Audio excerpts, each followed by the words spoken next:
വന്നിട്ടുള്ളത് വളരെ ടേസ്റ്റി ആയിട്ടുള്ള ഒരു ഫിഷ് ഫ്രൈൻ്റെ റെസിപ്പിയുമായിട്ടാണ്.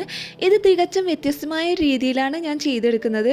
അപ്പോൾ നമുക്ക് വേഗം തന്നെ വീഡിയോയിലേക്ക് പോകാം. അതിന് മുമ്പായിട്ട് എൻ്റെ ചാനൽ ഇതുവരെ സബ്സ്ക്രൈബ് ചെയ്യാത്തവർ ഒന്ന് സബ്സ്ക്രൈബ് ചെയ്യണേ.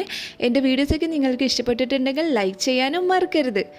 അപ്പോൾ നമുക്ക് വീഡിയോയിലേക്ക് പോകാം. ഈ ഒരു ഫിഷ് ഫ്രൈക്ക് വേണ്ടിയിട്ട് ഞാൻ എടുത്തിട്ടുള്ളത് മത്തിയാണ്.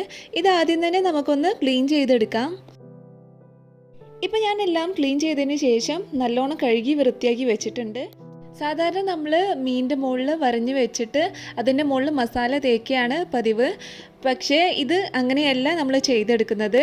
ഇതിന് നമ്മൾ ആദ്യം തന്നെ ചെയ്യുന്നത് മത്തി ഇതുപോലെ വെച്ചതിന് ശേഷം നമ്മൾ ചപ്പാത്തിയൊക്കെ പരത്തില്ലേ, ആ ചപ്പാത്തി പരത്തുന്ന റോളർ കൊണ്ട് നമ്മൾ ഇതുപോലെ ഒന്ന് പരത്തി കൊടുക്കണം.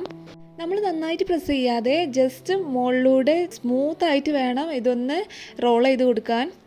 റോൾ ചെയ്യുന്ന സമയത്ത് സൈഡ് മുറിഞ്ഞു പോവാതെയോ പൊട്ടാതെയോ നമ്മൾ സൂക്ഷിക്കണം. വളരെ പെട്ടെന്ന് ചെയ്തെടുക്കാൻ പറ്റുന്ന ഒരു റെസിപ്പിയാണ്. ഇത് കാണുമ്പോൾ നമ്മൾ കുറച്ച് ബുദ്ധിമുട്ടായിട്ടൊക്കെ തോന്നും, പക്ഷേ ചെയ്ത് എടുത്തു കഴിഞ്ഞാൽ വേഗം തന്നെ നമുക്ക് ഉണ്ടാക്കിയെടുക്കാൻ പറ്റുന്നതാണ്. ചെറുതായിട്ട് ഇതുപോലെ റോൾ ചെയ്തതിന് ശേഷം നമുക്ക് ഇതിൻ്റെ ഉള്ളിലുള്ള മുള്ളൊക്കെ ഒന്ന് കളയാം. ഇതുപോലെ നമ്മൾ വലിച്ചാൽ തന്നെ നമ്മുടെ മുള്ള് വേഗം തന്നെ നമുക്ക് കിട്ടുന്നതാണ്. മത്തിയുടെ സൈഡ് ചെറുതായിട്ട് കീറി കൊടുത്തു കഴിഞ്ഞാൽ നമുക്ക് പെട്ടെന്ന് തന്നെ ഈ മുള്ള് നമുക്ക് പുറത്തേക്ക് എടുക്കാൻ പറ്റും. ബാക്കിയുള്ള മീനും ഇതുപോലെ ഞാൻ ചെയ്തെടുത്തിട്ടുണ്ട്. എല്ലാ മീനിൻ്റെയും മുള്ളെടുത്ത് മാറ്റിയതിന് ശേഷം നമുക്ക് എല്ലാം കൂടെ നമുക്കൊരു പ്ലേറ്റിലേക്ക് മാറ്റി വെക്കാം. ഇനി നമുക്ക് മാരിനേഷന് വേണ്ടിയിട്ട് ഒരു ബൗളിലേക്ക് 1/4 ടീസ്പൂൺ മഞ്ഞൾപ്പൊടി ചേർത്ത് കൊടുക്കാം. അതിനുശേഷം 1.5 ടേബിൾ സ്പൂൺ മുളക് പൊടി ചേർത്ത് കൊടുക്കാം. അതിനുശേഷം ആവശ്യത്തിന് ഉപ്പും, പിന്നെ നമുക്ക് വേണ്ടത് ഒരു 1/2 ടേബിൾ സ്പൂൺ വെളുത്തുള്ളി ചതച്ചെടുത്തതാണ്. ഇനി ഇതിലേക്ക് 1.5 ടേബിൾ സ്പൂൺ വെളിച്ചെണ്ണ കൂടി ഒഴിച്ചിട്ട് നമുക്ക് നന്നായിട്ട് മിക്സ് ചെയ്ത് കൊടുക്കാം. നന്നായിട്ട് മിക്സ് ചെയ്ത് കൊടുത്തതിന് ശേഷം ഉപ്പെല്ലാം കറക്റ്റ് ആണോ എന്ന് നോക്കാം. ഞാൻ കുറച്ചും കൂടി ഉപ്പ് എക്സ്ട്രാ ആഡ് ചെയ്ത് കൊടുത്തിട്ടുണ്ട്. എൻ്റെ കയ്യിൽ കുറച്ച് ഉപ്പ് കുറവുള്ളത് മാതിരി എനിക്ക് തോന്നി. ഇനി നമുക്ക് ഇത് നന്നായിട്ട് ഫിഷിൻ്റെ മുകളിലേക്ക് ഒന്ന് തേച്ച് കൊടുക്കാം.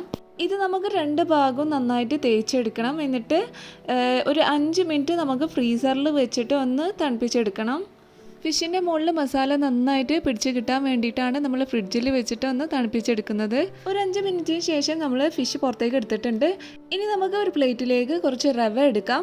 എന്നിട്ട് നമ്മൾ മാരിനേറ്റ് ചെയ്ത് വെച്ചിട്ടുള്ള നമ്മുടെ മത്തി ഇതിലേക്ക് ഇട്ടിട്ട് ഒന്ന് കോട്ട് ചെയ്തെടുക്കണം. 2 ഭാഗവും തിരിച്ചു മറിച്ച് ഇട്ടിട്ട് നമുക്ക് നന്നായിട്ട് ഈ റവ ഒന്ന് കോട്ട് ചെയ്തെടുക്കാം.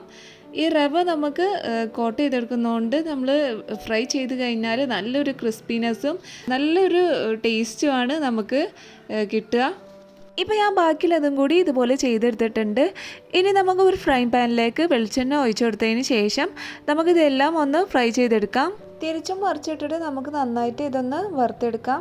ഒരു മീഡിയം ഫ്ലെയിമിൽ ഇട്ടിട്ട് വേണം നമ്മൾ ഇതൊന്ന് ഫ്രൈ ചെയ്തെടുക്കാൻ. ഒരുപാട് കരിഞ്ഞു പോവാതെ കുറച്ച് നേരം ഒന്ന് മൊരിഞ്ഞ് കിട്ടിയാൽ തന്നെ നമുക്ക് ഇതൊന്ന് വറുത്ത് കോരാം. ബാക്കിയുള്ളതും കൂടി ഇതുപോലെ ഞാൻ ചെയ്തെടുത്തിട്ടുണ്ട്. അപ്പോൾ നമ്മുടെ ഫിഷ് ഫ്രൈ റെഡി ആയിട്ടുണ്ട്. ഇത് വളരെ ടേസ്റ്റിയും നല്ല ക്രിസ്പിയും കുട്ടികൾക്കൊക്കെ ഒരുപാട് ഇഷ്ടപ്പെടുന്ന ഒരു ഫിഷ് ഫ്രൈയും കൂടിയാണ് ഇത്. കുട്ടികളൊക്കെ ചോറ് തിന്നാത്ത കുട്ടികളാണെന്നുണ്ടെങ്കിൽ ഇതുപോലെ ഇങ്ങനത്തെ ഫിഷ് ഫ്രൈ ഒക്കെ ആക്കി കൊടുത്തു കഴിഞ്ഞാൽ അവർ നന്നായിട്ട് ഫുഡ് കഴിക്കുന്നതാണ്. അപ്പോൾ നിങ്ങളെല്ലാവരും ഇതൊന്ന് ട്രൈ ചെയ്ത് നോക്കുക. എന്നിട്ട് ഫീഡ്ബാക്സൊക്കെ ഒന്ന് കമൻറ്റ് ബോക്സിൽ അറിയിക്കുക കേട്ടോ. എൻ്റെ ചാനൽ ഇതുവരെ സബ്സ്ക്രൈബ് ചെയ്യാത്തവരാണെന്നുണ്ടെങ്കിൽ ഒന്ന് സബ്സ്ക്രൈബ് ചെയ്യണേ. എൻ്റെ വീഡിയോസൊക്കെ നിങ്ങൾക്ക് ഇഷ്ടപ്പെട്ടിട്ടുണ്ടെങ്കിൽ ഒന്ന് ലൈക്ക് ചെയ്യാനും മറക്കരുത്.